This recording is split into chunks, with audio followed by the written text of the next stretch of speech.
Mention New Orleans, and most people will immediately associate it with jazz.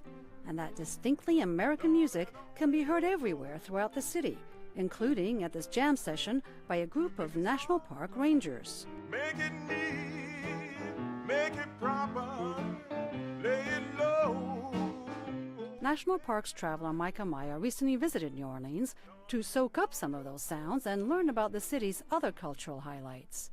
There's the New Orleans Jazz National Historical Park, which basically celebrates the contribution of the culture of New Orleans to this music that is authentically and originally American, a relatively new genre that is distinctly American. So it's a bunch of little sites basically all scattered throughout the French Quarter and the older parts of the city that celebrate this heritage.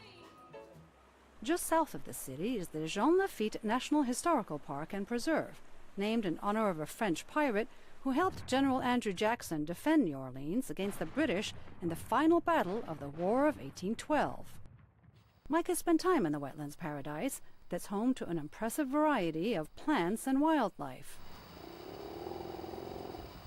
The preserve was a really good example of a lot of the sites I had seen throughout the whole Gulf Coast. Everything from the Everglades northwest up through Tampa, through Pensacola, all the way to New Orleans. It was a good example of that ecosystem that lives in between the ocean and easily habitable land.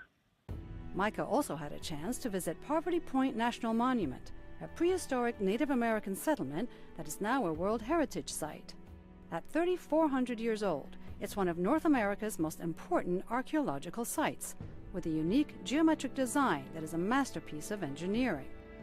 It has 6 lines of slightly raised ground, which they believe is where people lived, and then it has a bunch of different mounds. And at the Cane River Creole National Historical Park, the fourth of Louisiana's national parks, Mikah came to learn that the state's culture was not just influenced by the French. It's very heavily influenced by all the people and all the countries and cultures that did trade in New Orleans. You know, Spanish, British, French. And so this Creole culture that developed out of that melting pot in a melting pot of America is a very unique thing. Even though they're part of the U.S., Mikah says the southern states he's visited so far show just how diverse America can be. If someone is looking to understand a unique culture of American history, the Gulf Coast offers that chance. Julie Tabo, VOA News, Washington.